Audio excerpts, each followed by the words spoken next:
Good morning guys, welcome back to Cooking Show with Daming Show. Magluto tayo ng seafoods na tuway. Ayan.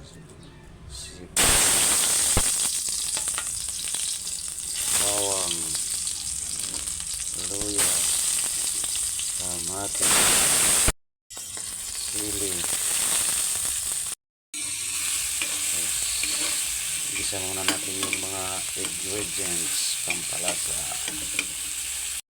Yan na guys, lagay na natin yung shell na tuway. Seafood natin. Ayan na guys. Yan yung makiting. Lagyan natin ng kunting tubig. Kasi maraming tubig na yan. Kunti lang ha. Yan, sabaw. Ayan na guys, malapit na maluto. Umubo ka na. Ayan na, yung laman. Kita na. Ayan o. Ang sarap ito. Yum, yum, yum. Ping, ping, ping. Ayan o. Ayan o. Oh, sarap nito. For